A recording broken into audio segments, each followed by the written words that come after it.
Hey everyone, this is Mr. Jordan, principal of Burton Middle School, letting you know we had our third annual Project Lead the Way event. And as always, they never fail to present. Great message, fire presentations. We gave out some awesome scholarships and prizes. Even got some of the shy students out there seats to come and perform for everyone. They always bring a solid message. It's never the same. They always switch it up and they talk to the kids at their level, giving them what they need to move forward and be successful.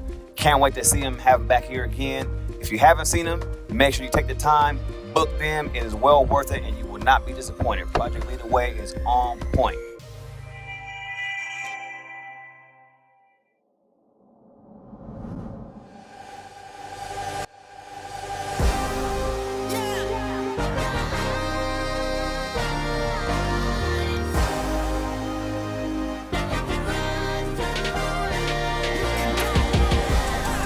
When your back's up against the wall, just know you got a place to stay. I know sometimes it gets hard, but all you gotta have is faith. If you can rise to it, you can rise through it. If you can rise to it, you can rise through it. Yeah. Hey, what is going on, family, and welcome to another edition of the Rise to It podcast, your home for personal and professional development. My name is Jonathan Hernandez, a.k.a. the letter H, and with us today, we got our boys, Mr. Andre Covington, Mr. Frankie Liao. What is going on, guys? What's going on? Unfortunately, Mr. Music Man, our brother from another mother, DJ Sal, could not be here today. He's a little bit under the weather, a little bit sick today. So, everything's going around. It's going around for sure. But speaking of sick, we're going to do the opposite sick. We had a sick time at Burton Middle School, Dre. Oh, Let's talk about that, man. Yeah. So what was your experience like? It's always like rock star status at Burton. They do it, and they do it at a high level. And you know, you go in and the anticipation and the response is so big, it gets you fired up. I don't care what you're doing in life. I mean, especially entertainment, but when you see such gratitude and you see excitement, it amps me up, man. And I just felt like, man, I got to go out here and I got to match that energy. And I think that's what happened with Burton. You want to match the energy that the kids are giving you.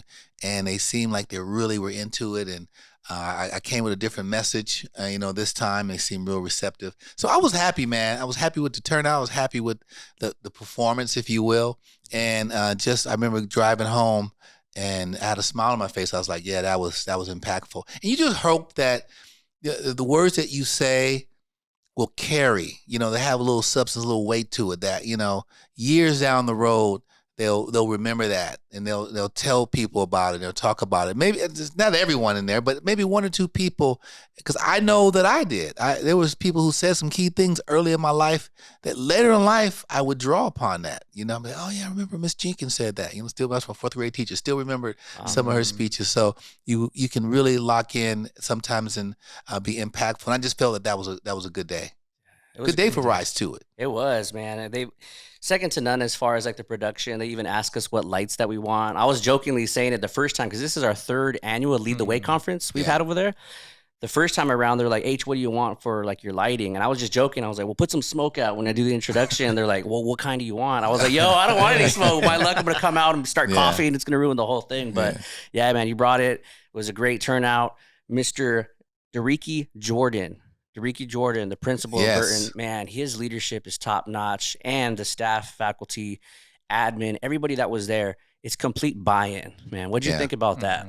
Well, that part when leadership and management, administrative, all that coming together and they're blown away, that lets you know you're really on the right track because in their best interest is to present something to the students that's going to be impactful. And there's times when, I'm sure there's been things that have come through and they was like, well, that was a miss, that didn't really meet the criteria that we really wanted. That didn't give the message that we associate with.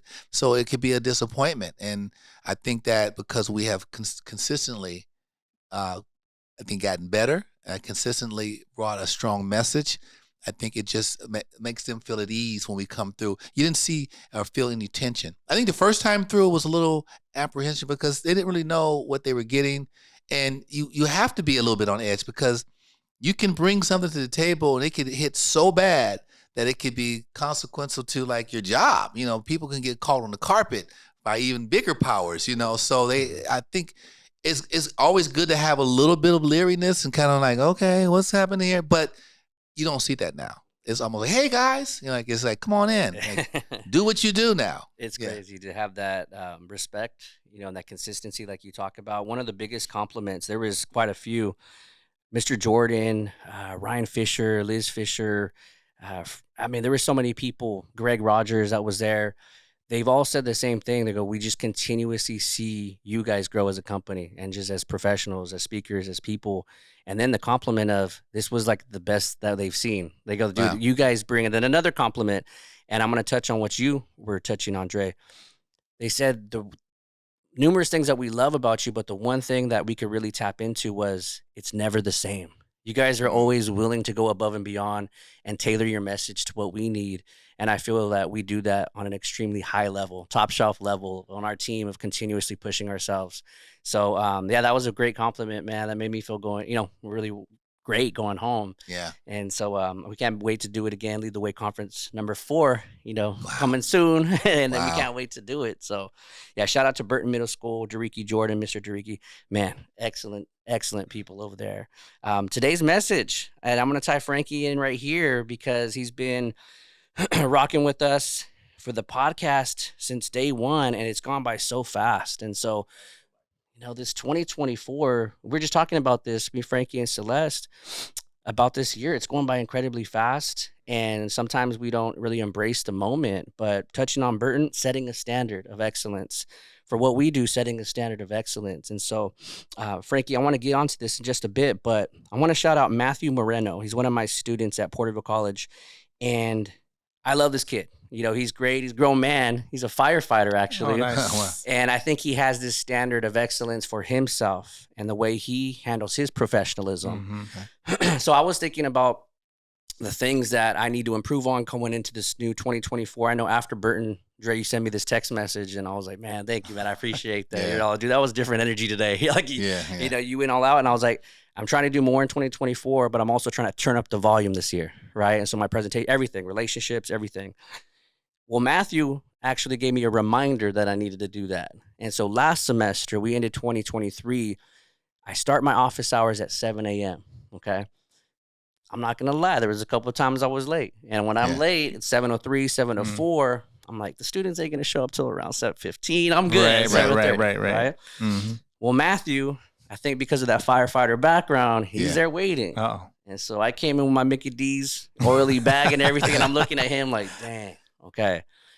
What I noticed was I needed to go back to that standard that I used to do when I was teaching, right? Because it just put me in a place of relaxation, not so anxious. I'm already an anxious person, but when I do that to myself, I feel even more anxious, right? Mm-hmm. So I was like, okay, those 4 a.m.s, I need to go back. And I think Frankie last semester too, you're like, hey man, Mr. 4 a.m., let's do an 8 a.m. podcast. Like you're up anyways. And low key, I wasn't doing 4 a.m.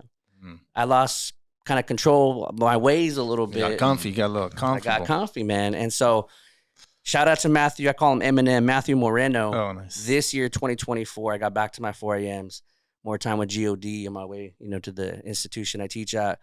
And I just feel so much better, man. So making that adjustment, setting that standard.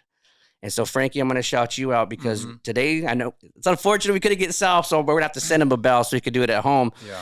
But we're actually celebrating season number 2 after this, man. So season number 2 is officially a wrap. And it's crazy because I remember vividly, bro, talking about this, what we were going to do, and we had no clue what this was going to look like. And Frankie even said, I've never done that, John, but we're going to do it. Yeah, we'll try it, yeah. And that standard that you set from season 1, all the guests, think about at this table, like we've been blessed with, moving on to now season 3, but this is season 2 right here, our last episode of season 2. Take us on that journey, Frankie, of having belief in yourself, setting that standard professionally for you. Right. Talk about that. Just setting the standard, like even just with me teaching with students, we set like standards in place and rules and guidelines and expectations and stuff. But, I think the most important standard is just respect. I got to respect my students, and I expect that respect back. But even taking it even a notch further from just respect, it's connecting with the students, because there's a lot of teachers who are unconnected with the students, and I feel Absolutely. like that's kind of leaves a little bit more room for friction or Tension. just some tension. The way that I connect with the students, I feel like they respect me as a teacher because I'm asking about their days, I'm asking about what they're doing, what music they listen to, and I really do care about them, like as far as who they are as a person. And I think that goes a long way because when I do set my standards in my classroom, they respect them, and knock on wood, but I've been teaching that for 8 years and I've never had any piece of equipment go missing or, like with these cameras, they're pretty expensive. And I've heard stories from other schools where 4 cameras go missing, 5 cameras go missing. So I do feel like I've built this standard in my classroom. Like, hey guys, this is, we have equipment, we have rules, let's follow them, let's have fun in here. But at the same time, like it's business at the end of the day. Let's follow the rules. Let's respect the rules and respect me, respect the teacher, respect your fellow students, and we're gonna have fun in here. And I really just ingrained that since day one. I went into teaching not knowing anything, being in the field, being in the photography field. I didn't have like any former education as far as being a teacher. So they just threw me in there, like straight into winging it. Yeah. Yeah. I just jumped right in there. But that's one thing that I carry with me, and not just with my students, but with you guys and, professionally and with my family. It's just, let's have some respect. That's what's made me successful as a teacher. Mm-hmm. Yeah, we threw you in here, and you got in, you adapt. Yeah. It's nothing's easy. I mean, you first got in there, you're wide eyed, and you're like, you don't know what to expect. But as you go, and just like doing this podcast, you learn. You pick up little tidbits. We watch off each other, feed off each other, and again, the respect thing goes a long way. I think I respect this panel, and the thoughts that we all have, and that helps big time. Yeah, it does. It does. And, like I remember meeting with you. It was me, you, and Celeste, and you had asked us about starting up a podcast. And I was straight up honest. I was like, well, we've never done one before, but at the end of the day, it's using cameras, it's recording. I was pretty confident that we can do it, but yeah, we just kind of like went into it and with a high standard at the same time, because our brand, it's all very, very professional. It's high quality stuff. So we went in with high expectations, even though we didn't really know what we were getting into. Where did that high standard come from? Because a lot of people, unless you're living under a rock here in Central California, people know your work, Frankie. So where did that high standard come from of, I'm not just going to do the average graphic design. I'm not just going to do the average work ethic. I'm going to take it above and beyond. Where did that come from? I think it's me being competitive and just telling myself, like, I can do it. Like, if you can do it, I can do it. It's really having a very, very competitive mindset, and striving to be the best, like having that dream or that goal to achieve, and just asking myself, like, well, what do I need to do to get there? Right. So I've taken many like workshops and paid thousands of dollars and invested a lot of money to learn how to get there. But it's just that competitive mindset. And I guess that goes back to just having like self-confidence, right? To just saying, you know what, I can do it. And that's really what you need, because we can learn about it in class and stuff. And I can teach this to my kids, but once they leave my classroom, it's all on them, so self-driven, confidence, and just having very, very high expectations. Absolutely. And so for those of you that have seen Frankie's work, it's the behind the scenes that really impresses me and really everybody on our team.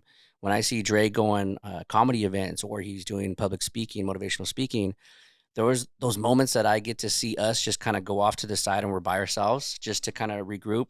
People don't see that.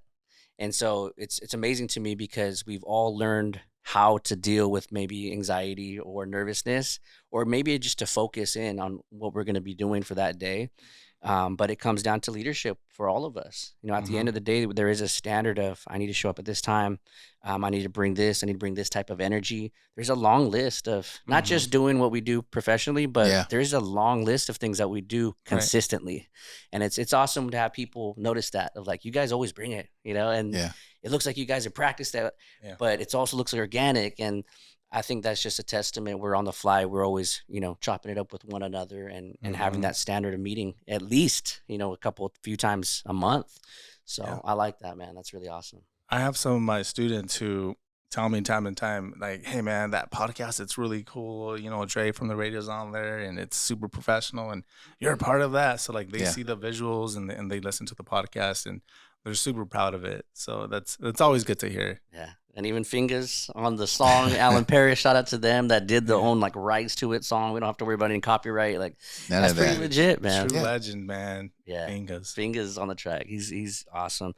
Dre, professionally, what are your standards? Because you do, just like everybody at Rise to It, we do multiple things. Wear multiple hats. What's that standard? Because it's easy for you. Hey, man, I just work hard. There's a lot. When I see you work, Frankie, when I see Celeste work, there's a lot to that, right? It's not just me doing a show. There's a lot to that. That's the fun part, but people don't see the behind the scenes of like, are we going to do this? Going back and forth. They don't get back to your email, calls, or whatever. And then finally it happens. You're like, cool. All right. We're going to have some fun now. What are the steps for you professionally, Dre? I mean, you do so many things. Yeah. Talk to us about that. I think in any aspect of your life professionally, the word stands and it means everything. Professional. Be professional about it. Show up with a game plan. When you sent over some of the things we were going to be talking about, I immediately, I'm not a write down a lot of stuff guy, but I run it through. It goes through the computer. I'm running through my mind, and I'm running different scenarios, trying to figure out, because you're a smart guy, and I was like, okay, he's probably gonna come at this angle, maybe this angle, but no, he'll probably say something like this, and so right. It's really I want to stay on my toes, come in focus, laser focus, and try to bring some energy. That's always key, and I think for me, it's to have fun and be relaxed. I tell my kids all the time, hey, you gotta just relax. Because when you relax, you're able to think clearly and you don't have that anxiety. Because anxiety, that's nervousness, then that gets you to not think right. And now you're looking around, you're unfocused. And that can be picked up by that camera. That can be picked up by the person you're talking to or the group of people you're addressing. They see those things. With stand-up comedy, a big thing is confidence. When someone walks out on the stage and they grab that mic and they go, how y'all doing? Like, it makes the audience go, oh, okay. They sit back and they're getting ready for a ride. But if they walk out, hey, guys, and they're nervous and they can't get the mic off the stand. And it's like, and then the audience is like, oh, who's this guy? Who's this lady? Like, what? I didn't know it was amateur night. And they could have been, a professional. Right. But they're not behaving like a professional, because you wouldn't see a true professional have that type of difficulties that early in. And if the mic doesn't come out, there's a quick joke right behind it. They're following up with like some humor to diffuse any kind of thoughts you have that I don't know what the heck I'm doing. Yeah. I'm about to shut that down. Right. So that's what I try to do. I try to get into a relaxed state, and I learned it early on from working with other comics, and I saw how at ease they were, and how they like to just have fun and mess with you. There's one comic, every time, he got me twice. Like, when you introduce a comic, if I'm hosting and they're walking to the stage, and as he's walking by me, I'm shaking the hand, he would go, hey, your fly's open.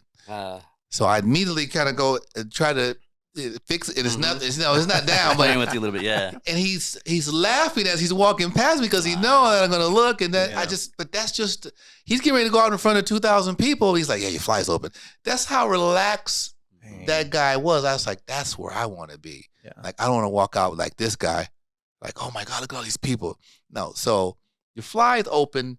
That's a state of mind, to whereas you're not even thinking about those people right this second. Let me mess with the host, and then I'm gonna turn that off and get these people. I said that's classic state of mind where you want to be. So I try to use all those things when I'm moving forward. And I think anyone that's listening right now, this, whatever you're doing in life, professionally, first thing you got to conquer is that fear, and you get that by practicing and staying true to the task, learning, getting all the information. That way, when you go in there, when you're prepared, you feel confident. Confidence could borderline go to arrogance. Sometimes arrogance is okay. Whatever, it depends on what you're doing. I always say, if you're fighting like a boxer, you probably should be arrogant. You should have a little bit of chip on your shoulder. And I think comedy and other things, a podcast, I think like something like this, you should be humble, but you should be confident. You should be prepared, because when you do that, you're relaxed. and you can speak your mind. So let's turn up the volume on that. So all great things. Let's go more into the business side of things, right? So Erica Afar, we're blessed to have her part of our team, the first female, right, in Rise to It. And it's really interesting working with Erica because a lot of people, her persona is so soft spoken, genuine, humble, just lovely, right? Stevie Wonder's song, isn't she lovely? Right? Like she's just a joy to be around because you feel how humble she truly is. However, right, professionally, my girl's all about her business too. And so working with her and seeing her confidence and working together and communicating consistently over time, developing a standard of, okay, these guys truly, like literally, these men are getting paid this. I feel that I should be doing at least the bare minimum of that. And so we've had long conversations. And now when she joined the team, we wanted to elevate her to the next level. And so going into 2024, more in 2024, there is no budging as far as the pay is concerned, right? Super humble. She's going to bring it, but she made good points. And I know, Frankie, you've talked about this too with Mia. There's a lot of guys on stage on the bill.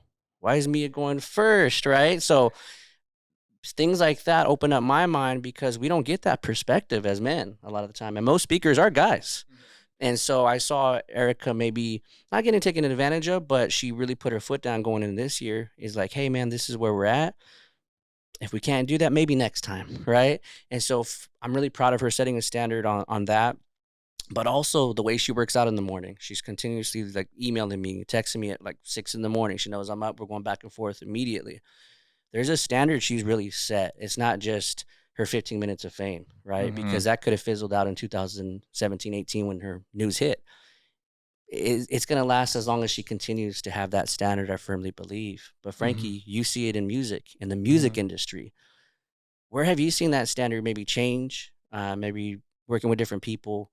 And how do you handle yourself setting a standard now moving forward with music or podcasts or graphic design, so many things that you do as well? Once I started dabbling like in more like lanes, you know, like first with graphic design and then photography and then teaching and running like our own side business. And we had a magazine at one point. And then during COVID, we started doing a comedy show. And I like to say like we started it by accident because we wanted to promote and produce shows that's, I don't want to say it was a dream, but it was something that me and Celeste have always thought about doing just because we love comedy so much. Running just all of those different mediums, platforms, lanes, we were just like running ourselves like too thin, you know, staying too busy. So something that I needed to improve on was saying no to people or giving them like really good rates or deals and stuff like that. Just because when I started, like even with the wedding photography, I was like, you're paying me to come shoot your wedding this much money and I get to eat and have some drinks. And like, to me, it was a big party. Like everyone's out there having a good time. Like when you're like when you're working a wedding, like with Sal, like he's literally working people's parties. Like it's a fun vibe. It's a positive vibe. Right. So it feels good to be out there. So sometimes charging people feels like you can feel guilty. Like, dang, like I'm making this much. So again, my prices were a little bit low, but I think once I started getting busy, I saw the work, like the quality kind of going down a little bit. So I had to make those decisions and just tell myself, well, maybe I got to stop doing this. And I've done that. I've stopped shooting weddings, you know, I've stopped shooting quinceañeras.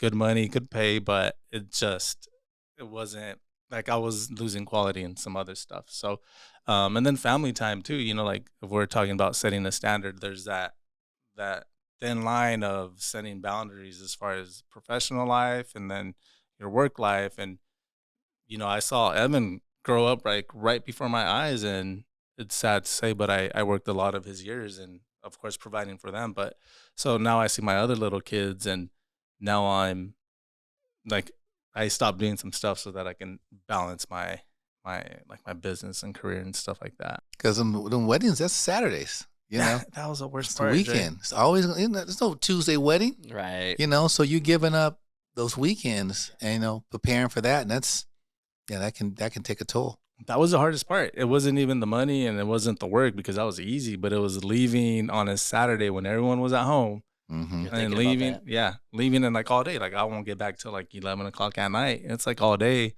And it's like, dang, I just wasted a Saturday. Yeah. You know, just, yeah, we're getting paid, but I just did that for too long. And I just told myself, what's more important, you know, the money or like these memories with my kiddos? And I'm, you know, miss birthday parties and events and stuff. And at the end of the day, it's just like, if I was a full-time, like DJ Sal, that's what he does full-time. That's his thing. So, you know, maybe during the weekday he's home and he's spending some time. Yeah, But with me, I have a full-time job. So it's like, do I really need to be doing all this extra stuff? Exactly. Right. So the money was good, but we just needed to set those down, you know, standards and boundaries as far as like work and personal life. Boundaries, man, big time. Dre, for you, as far as charging, even that must have been uncomfortable early on to be like, okay, where's the sweet point? I'm sure you were doing research on other comedians. Like, I kind of got what this person has, she or he.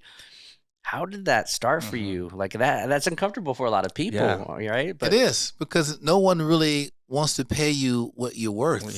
You know, and you have to demand it, or they won't.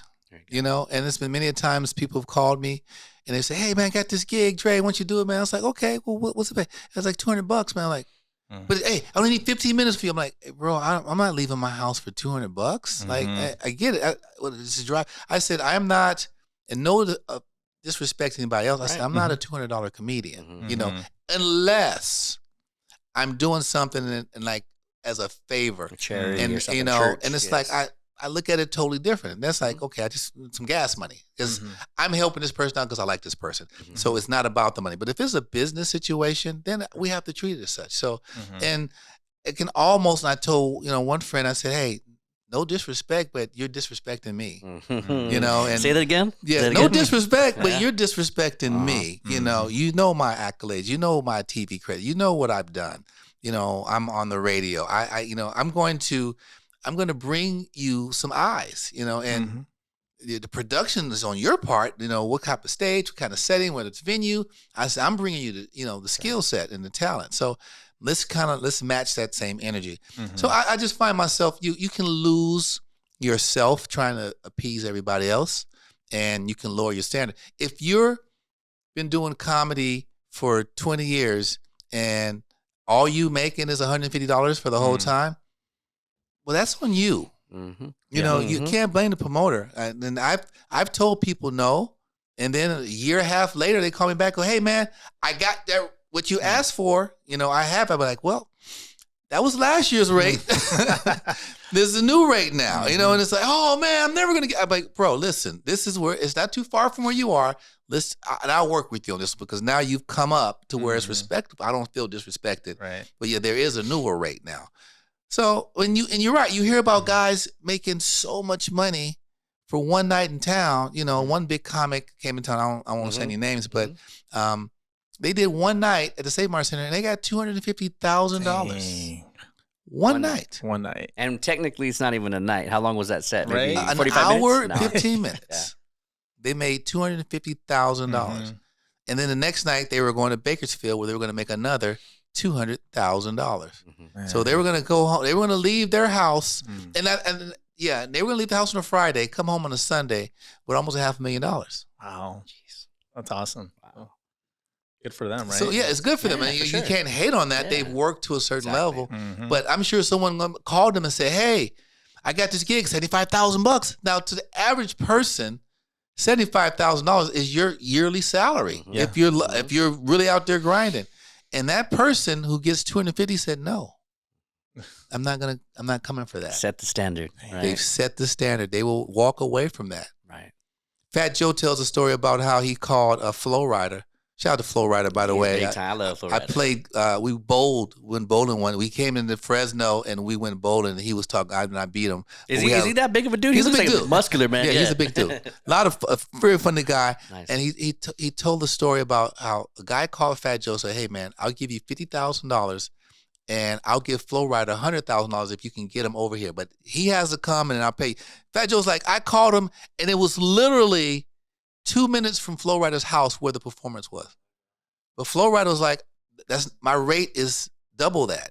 He's like, "Bro, it's $100,000 for you to go across down the street." And he was like, Thanks, but no thanks. That's a hard standard right there, right? But it's your standard. Exactly. Your standard is what your standard is. Exactly. So, and he didn't know the guy, so it's a business at that point. Yeah. So you have to know, you have to set your rate, and you have to set your standard, and you have to stick to it. Because over time, if your quality of work is what you would want to be accepted, and you put the time in, it'll come, and then people will go, all right, he's worth that. And someone else will say, hey, did you pay all that money? Yeah, but dude, he was worth it. How many times you go into a restaurant and you paid $100 and you go, dude, but it was worth it. I'm going back. Right. But it's been times you paid $100 and you go, I'm never going back there. Check this. You're onto something, Drake, because you're already talking about the foodie right here, right? The foodie king. I've been to some restaurants where it should have been the opposite. Their product was so dang good that they needed to quadruple the price, bro. And I'm like, I almost felt bad. I was like, yo, your prices. What's wrong with our prices? We try to be affordable. You're way too affordable. Yeah. I see what you're doing with the mole back there that took 2 days, 3 days. That's work. Right. And so again, it's that standard that a lot of people need to have that confidence. You need to be like, I'm not budging. Right. But check this also. There needs to be a price to where you understand I'm getting business at this price, and humble yourself too. Because a lot of people want to go up here. No, not saying any names in Central California, but hey, put me on the rights to it. We can do this. And I'm like, okay, when you go on the website, check out Frankie's resume, check out Dre's, myself, Erica's. Does yours match anything like that? Well, that's okay. Come back, all right? Come back when it's looking something like that. Come back and practice and then bit. Maybe we could set a standard. But at the end of the day, that is years and years and years of failure, not even success, that we've had to learn from. So let me go on this real quick, since we're talking about Central California. I know Celeste, we've talked about this. We've also talked about, all of us, behind closed doors, but let's open it up right now. Central California, when Rise to It, I knew we were going to run into some speed bumps, if you will, because we're from here. And so a lot of the times they would bring speakers from LA, and I'm listening from a critical lens of a professor. And I'm like, man, I've been to New York. I've been to these places. Dre, been all over the world. You've traveled, Frankie. We understand what that speaker is talking about. However, our students do not. That's why it's imperative. If you're not going to get Rise to It, get somebody from here that's relatable to the students. Right. So being from Central California sometimes, and I think that we've done an incredible job as a family breaking that, of setting a standard. Yeah. Even people, you probably hear this phrase, you're from Fresno? Right. Yeah. I thought you were from LA, and it's almost disrespect. We get down over here too, just like anybody else. So Frankie, talk about that, man, because I know you've heard, I've heard people like, oh, I thought you were from like LA, right? Or the Bay Area. Yeah, I mean, the Central Valley is an amazing place. We all live here, and a bunch of hard workers here, and we grind it out. We're gritty, and it's dope. But at the same time, it does have, what would you call it? That not Band-Aid, but it has that stigma or reputation. Oh yeah, you're from Fresno. I'm sorry to hear that, or stuff like that. Even like with Mia doing music, where it's almost like she's literally got to go blow up in another city and earn accolades over there or get praised over there. Then she can come back. Oh, okay. And like, now we rock with you. But it's like, wait a minute. Like, she's from here. You're from here. But it's something what you're saying. You got to blow up for them to show up here in the Central Valley. It's like you got to go. You're right. You got to do something. Look, if I was to get a sitcom like tomorrow, okay, shoot one season, like, and I got the sitcom. But before I did the sitcom, I said, hey, I'm doing a show at the Sororian Theater. I haven't got the sitcom yet. I'm performing these jokes. I'm selling tickets, $10. Come see me. I want to film it. We wouldn't sell it out. We might get half full, Some of like your fans, like your loyal fans. We'd pump it up on the radio, and it would be fun. When we did the show, it would be fun. It would be great. I could do that sitcom. Come back a year later with the same jokes. Yeah. We would do 4 shows.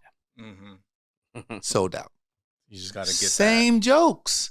What changed? Still the same guy, still rocking the bald head, goatee, same jokes. Famous. Now I blew up elsewhere. Now everybody wants to be a part of the blow up. And then they're all going to have stories. Oh, yeah, that's my boy. That's my guy. We go way back. And I should go. Like, you ain't seen me in years. You know, you haven't come and supported in years. But then it's like also they're gonna want free tickets. You know, hey, hook me up, man. You know, I'm your biggest fan.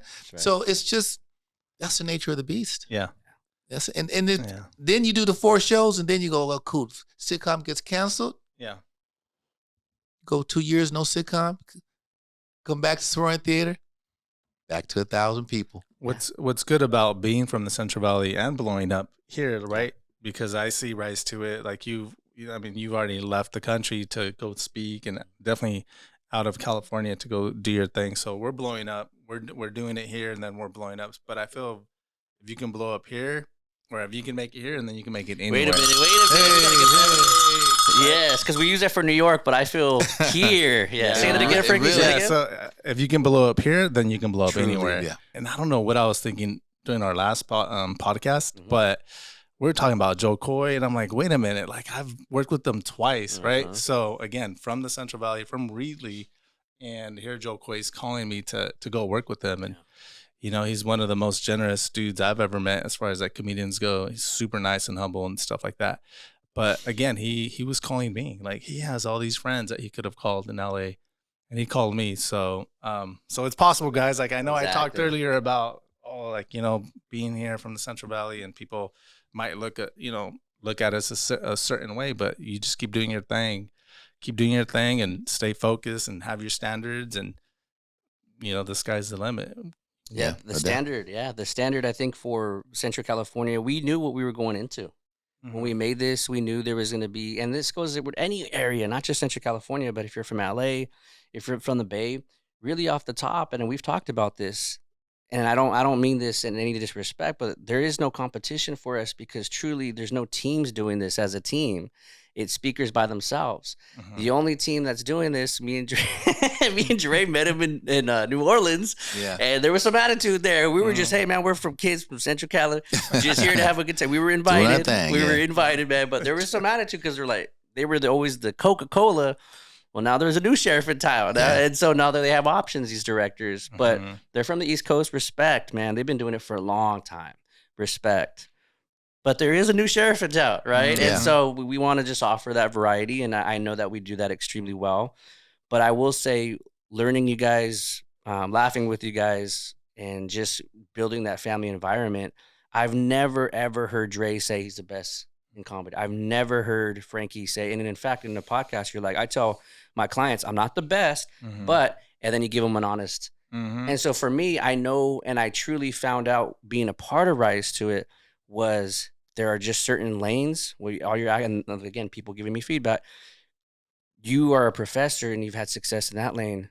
And that's when I was like, you know what? Yeah, we need to form a team that could hit all the lanes. I can't do that, but I can do the professor. And so I'm going to get those colleges. Erica's going to get those colleges. But when it comes to kids, we got people for that now, man. We got a really solid team. And so, noticing, being self-aware, I think truly in making those adjustments and then setting our standard of, hey, this is what we do. We're from Central California.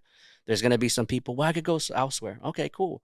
But do me a favor. And I always tell the directors, if we don't go with this, ask your students what they thought and bring whoever you want and then have us come in and then we'll let the students decide. Because isn't that what we're doing it for? Right. So all of a sudden it's a game changer. And so, because I know just because we're from Central California, that was always the goal, to put Central California on, because there's so much talent, fashion, everybody that's doing it, professional athletes that have done it, but no one really in this industry. And so together as a team, man, it's really amazing to see that we have set a standard of excellence, even the quality of everything that we do here. You can't see it for those of you guys that haven't been in the studio, but it's just, it's great high set, level, man. Yeah, so for sure. We talked professional, man. We're setting a standard, and it's not being cocky by any means or being braggadocious, but there is a number now in 2024 to where me and Erica have both just be like, you know what, maybe go with another program, see if they could supply the funds and we can make this happen, come again. And what I'm seeing is, these big universities, you know what, John? Yeah, give me 2 weeks. Okay, let's do that. And I'm like, wow, that's all it took was that little bit of confidence, right? Yeah. And sometimes I'm scared. I'm like hitting enter. I'm like, man, that was a lot of money, man. That was a great opportunity. They're going to fly me out. And then sure enough, all right, I'll get back to you in a week. And I'm like, okay, cool. Yeah. And it's You got to believe it first before someone else will believe it. That's right. You got to believe what you're worth You can't be nervous about it. It'd be like, hey, like you said, Eric, say, hey, you know what? Maybe next time. Yeah. You know, you can't take it as a slight or as a diss. You know, and you just got to say, hey, look, this is where I am. I'd love for you to be here with me. I love to show you guys what I do. But if we can't make it work, then hey, you know what? There'll be maybe other opportunities for it to happen. Exactly. And they'll hear that confidence. And then next thing, that's when you get that call back. You get an email going, hey, yeah, I talked to some people. Guess what? We're going to be able to make that happen. It's like now they're intrigued because like, wow, this guy must be in demand. If he turned down that number, Right. he must be really about his stuff. And other people are paying it, so we don't want to get left out. Right. And that's kind of the vibe you got to create. Right. And it's like a snowball effect too, because even with that rapper that you were talking about, who was it again? It was a Flow Rider that you were talking about. Flow Rider, yeah. Was it Flow Rider Yeah. with the price? Mm-hmm. So it makes a lot of sense too, because if he charges say 200 and they offered him like 100, even though it's down the street, he can end up losing millions because now he just took his pay scale down, and then promoter's gonna tell this guy, hey, homie charges Took his standard half. down, right? Yeah. So now, like all these other shows, he's gonna have trouble getting on, or now he's gonna have to downgrade his pay and stuff like that. So smart move. You just got to keep your standard right here, and if I budge now, then I got to budge for everybody else, and that may not be like a good look. That's true. And for the folks that are listening to the standard, again, it takes years to get to that standard, to set any kind of standard, right? Yeah. So it takes years to get there. But once you are there, stay firm in that, stay true to that, but also be realistic. If it's not working, then we got to adjust that volume. Yeah. We got to adjust that a little bit. Speaking of adjusting, we talk professional, setting a standard for that. But what about relationally, right? What about relationally, personally for you? In 2024, who do you see yourself around? Who do you want to be around? And Dre, I know we talked Dixie, right? Your Yeah, buddy. yeah. Love the dude, man. He's just as bold as they come. And I gravitate towards that, which a lot of people, maybe they'll be like, that's too much for me. That's my guy when I met him. I was like, that's it. Yeah. Who do you see? What do you seek in 2024 as far as like, not professionally, but personally, I want to do this. I want to be around this more. I want to learn from here. Maybe where do you learn? Do you do the reading? Do you hang around different people? I know you hang around different people, right? Different groups. So talk about that a little bit. Well, you know, I said last year that I was going to open myself up to meet different people. Just kind of broaden my horizons, go places I normally wouldn't go. And sometimes, you know, here's the key to that. You may not always leave with the best taste in your mouth, but you have to understand who you are. And there was a time when my feelings get hurt, like really easy. And it would take a while for me to get over it because you're like, my feelings get hurt, man. Yeah, feelings get hurt. But you don't want to become callous and put up a wall where you always want to be, you know, sensitive to what people say, but not affected by it, where it shuts you down, you know. And funny story, and like, I'm not going to give names or whatnot, H, but you'll know the story as I'm telling it. I was invited to a Super Bowl party, and I was like, what do I bring? Because, you know, I normally watch it at home, or, you know, and I got invited to a few parties, you know, and I was like, yeah, you know, somebody invited me, and I was like, you know what, I'm going to go. You know, they said that the person, you know, there wanted to meet me, so it's like, yeah, I told the family, hey, let's go. Who are we going to? Don't worry about that. You know, we know somebody's going to be there, and all we had to do was bring some chairs. And I felt a little uneasy because I like to bring stuff, you know, but they were like, hey, just bring some chairs. So we go, and my daughter wasn't feeling 100%. I was like, well, just come on, you know, you'll feel better. And we get there, meet the host, nice guy. We vibe. It's a good vibe. We get, you know, 49er fans, and, you know, I'm a Raider fan, diehard. You know, I think I got my Raider gear on. So, and we go, and we're watching. It's like the first quarter. My daughter was like, Dad, I'm not really. My wife's like, yeah, we better get her home. So I had to politely say, hey, you know, we got to go. And unfortunately, and it was like, you know, everything was understood. We go to the car, and as I'm loading the chairs up, there's a bag of Doritos that we had went shopping, and then we're in the car. It's like, oh, you know, I noticed that their Doritos were getting low. So I was like, let me go take the Doritos. And I took the Doritos to the door and dropped them off. As I'm walking back, I hear the person say, you should have invited Greg instead of him. Now, normally that would have really hurt my feelings. And it stung a little bit, but you never get the full context until you start to, like, in your mind rationalize it, you know. because this person's not a bad person. They're a good dude. But I left early. I'm not a 49er fan. Greg is. So I try to put everything in perspective. And I think if you put things in perspective, it allows you not to get really hurt. Just a little sting. Like sometimes you get stung, and it happens in life. You get stung a little bit, and do you wish you didn't hear that? Yeah, but did they say it purposely for you to hear it? That's another thing. Like that's what I'm thinking. Like I wonder if he said it for you to. I doubt that. I doubt that. I think he would have, but again, I wasn't there, so yeah. Freaks always go. It sounds like a joke. Like, oh, we should have invited Dre, for you to hear, but if he wasn't, and then I think I would get hurt a little bit more if it wasn't meant for you to hear. But and that's the thing, you don't know. Yeah, you don't know. But my message to those who are listening, and when it comes to the personal side, especially in business, friendship, you're trying to develop friendship. That's one thing I said I was going to do in 23. I was going to get out and try. And I even, the person was a golfer, and I was like, hey, we got to go play golf. So I'm like, I feel like I'm doing my part, and then to kind of hear that is like it's a little sting. But you put things in perspective. You go, hey, you know what? I'm going to give people always the benefit of the doubt, and understand that there's maybe something more to that. And it could have been a joke at the end of the day. It could have been like a little slight little funny joke. You don't know. For me as a comic, sometimes I can say something jokingly and somebody might take it the wrong way. But I would hope that they would go like, well, he's a comedian. He's probably just joking. So I'm going to give people the benefit of the doubt. And I would say that to our listeners, people who are watching, just understand how deep you can let something cut you before you stitch it up and move on, because the blood can continue to flow, and that's painful, and that makes you weak, and you're losing fluid. But if you stitch it up and you just move on and just kind of like, hey, you know what, I'll take a small L on that one, but at the same time, put everything in perspective. Let me ask you this, Dre, because so I know exactly what you're talking about. I don't know. There was a joke, and I think there might have been some feelings. Hey, Niners were in a better spot than our Raiders, so I'm not hating it. There might have been some high emotions on that response. But I can't speak, for that. But it's interesting because you surround yourself with people, and I've never asked you this, bro. We've kind of just developed this like brotherhood for double-digit years now.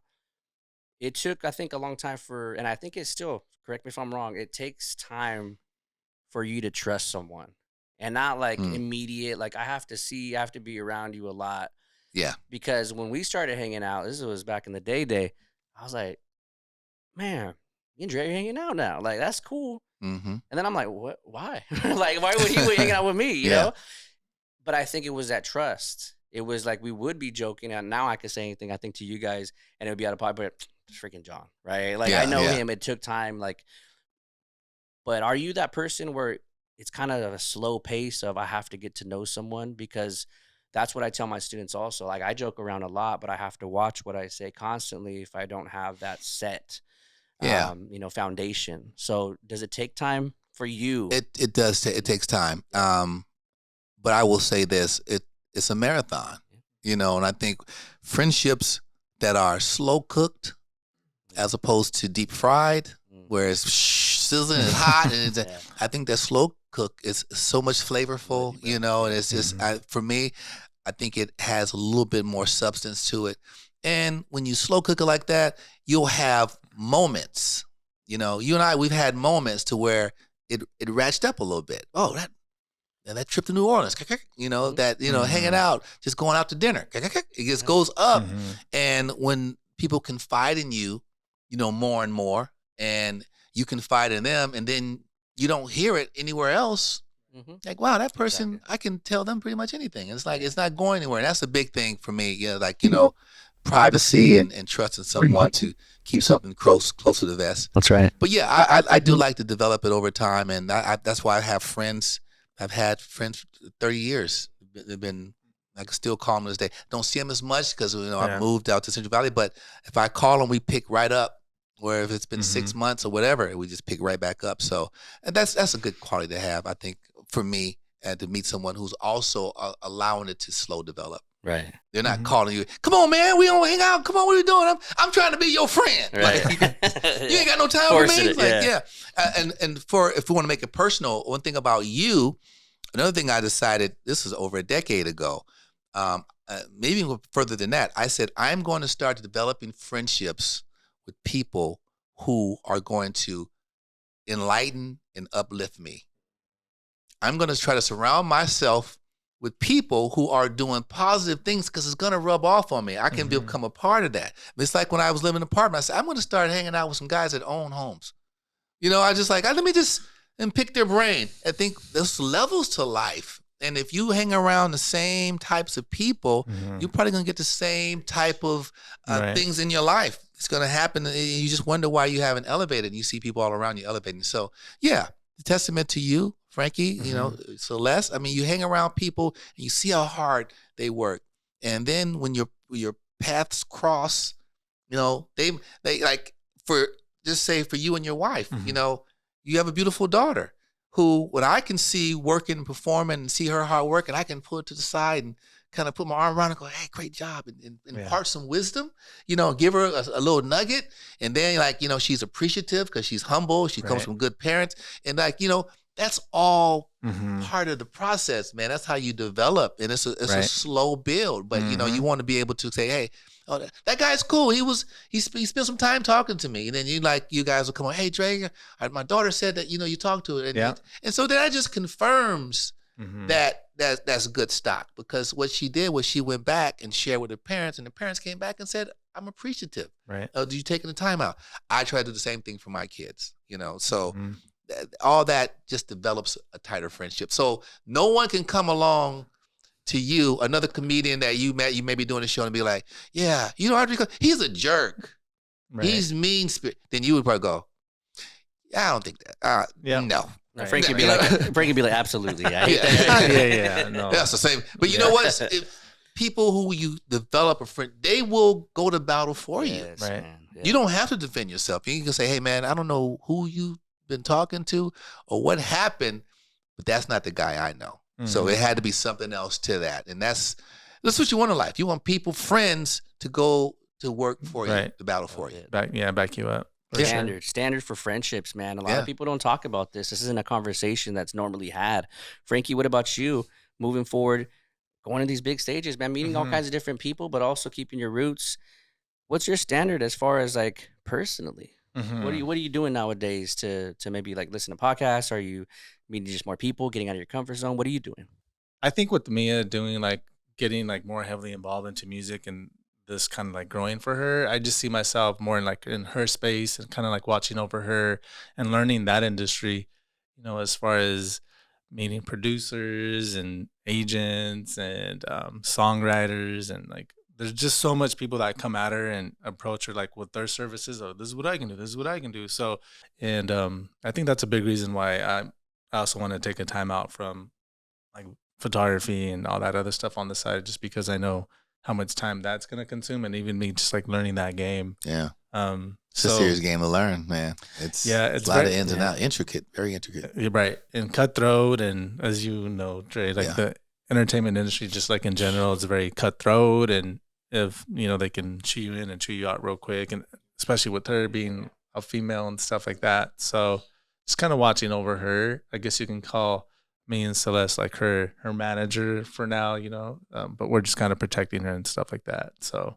I think just music, being around just different people, see their intentions, etc. Right? Yeah, learning that game. We were talking about one hip hop artist before this podcast too. You're like, he looks kind of serious, and he's one of the funniest guys I know. Right. And then you saw him in a different light, different context. You're like, I see it now, John. Like, this dude is really funny. Oh yeah, really yeah. What about you? Man, Sal, me and Sal, we always send each other memes. Most of them, 98% of them are just goofy, like funny stuff or food. Right? I'll send them.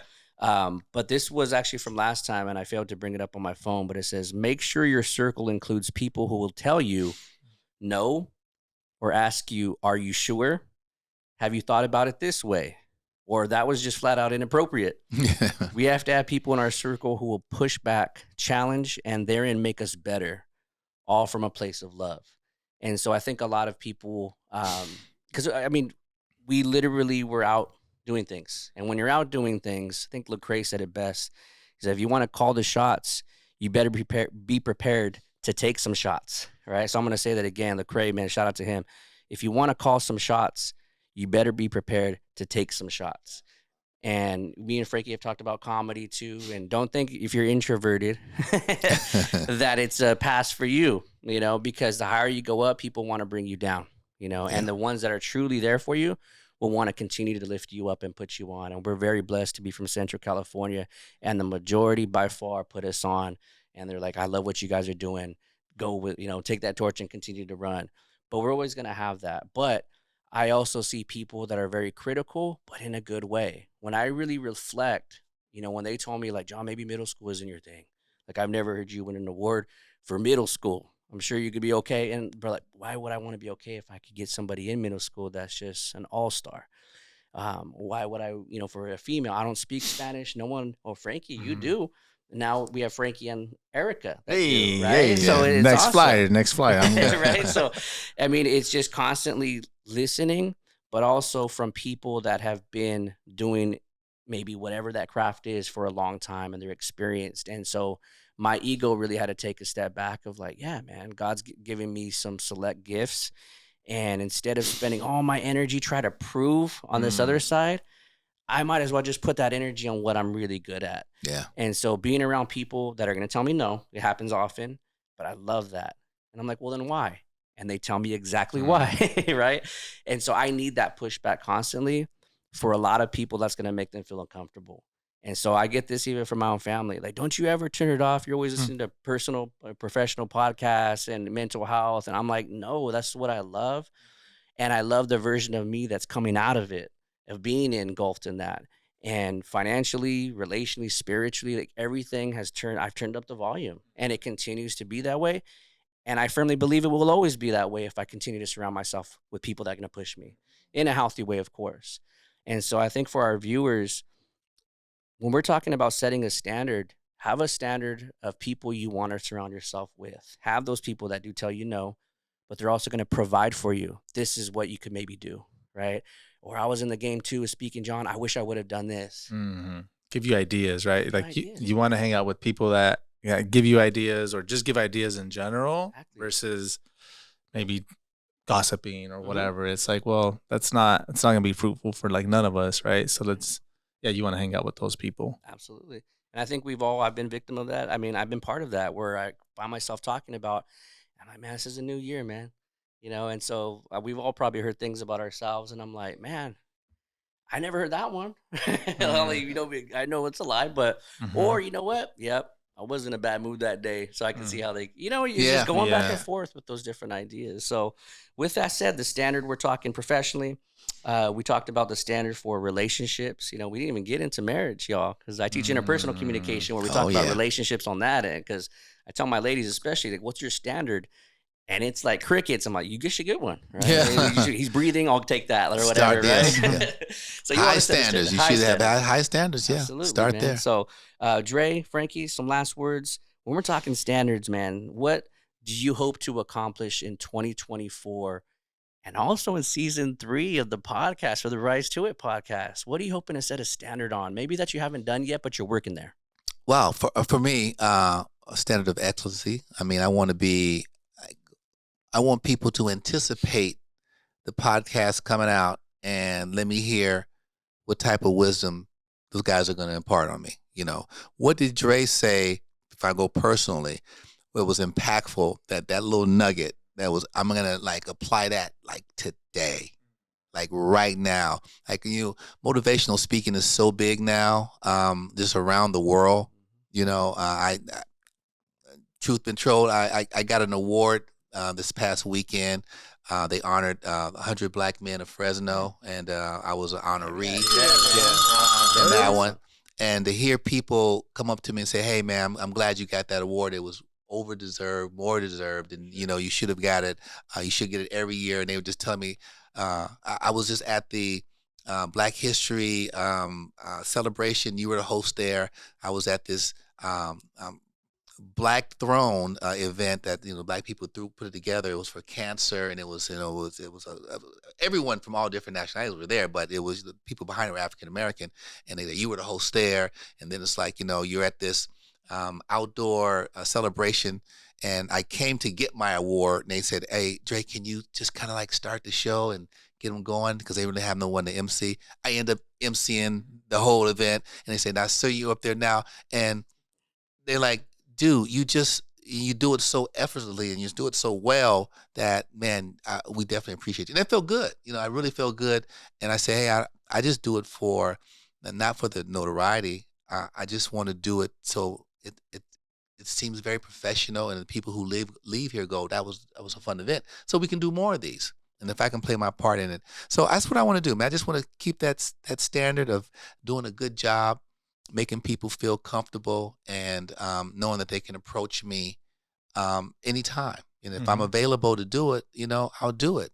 Take my family and we can have fun with it. Whatever needs to be done, I just want to be a part of it if I can. Time permitting.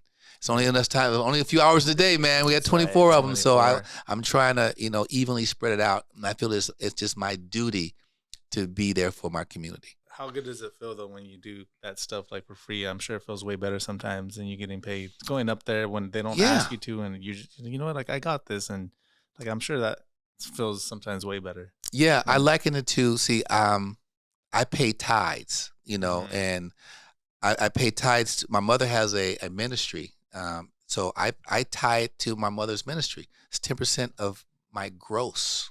Or whatever I make. Gross too. You tie it off the gross.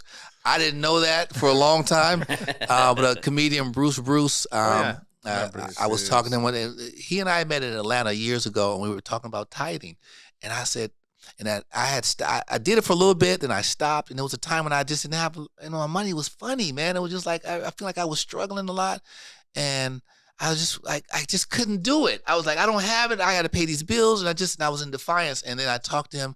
I said, Bruce, remember we talked about paying tithes? I said, did you ever stop? He goes, I never stopped.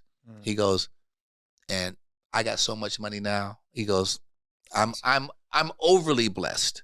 So to wrap it up, I said, you know what? I'm going to go back to paying tithes. I was living in a condo, 1,500 square feet. I started paying my tithes again faithfully. Now I live in a 5,000 square foot house. I'm just saying, for me, it changed the whole narrative of my life. It changed everything, because then when I started doing that, I did it from a point of, I'm just going to do it. I'm not going to think about it. And it just elevated me. And now it's just the work just keeps coming in. Opportunities. This came in, after I started doing that. I met Dr. H. I met somebody else. I started getting more money at my job. My comedy rate went up. Everything started, the standard started going up. So, find out what you believe in and get dedicated to it. We're talking about the rate. Whatever your rate is for your services, set it, forget about it. And do it when the rate is hit, and don't do it when it's not. And you'll set your standard of life. And then from there, just go forth and multiply. Love it. Frankie, what about you? The standard that you got going in for 2024, maybe you're moving this ball, you want to keep it rolling. What does that look like for you? Yeah, I think, just learning the music space, learning the comedy space, the production side of it, being a better husband, a better dad, a better son to my parents, and even just giving back, like what you were saying, Dre. I think that's a big one there. Just being giving more back to the community for sure. That's what that was our whole mission, man. For this, I mean, it's been a blessing to see the kids, and not only the kids, their parents. When places like Burton, they invite the parents to come out, and we're going to, gift them a monetary gift. And it's not even about that, but it's awesome to see that moment. That's what's like, I think, the moment for all of us, right? So I think moving forward, for me, turning up the volume, and that's all me. There's no other responsibility. I could blame her, blame him, but making those changes, setting a standard, kind of going back to that, what brought me here, waking up at 4 a.m. consistently, getting right with God. I just feel so much more relaxed, man. And it's great for my brothers to notice that, like, bro, it's a different energy, man. Like, I haven't seen that in a while. And, personally, I haven't brought that in a while because I was getting comfortable, like Frankie says. So now I got to go back to basics, and that's all me. Same thing. Back to wifey, basics. We're blessed, man, to have a family Rise to It family, but outside also, just to have some wonderful people, loving people.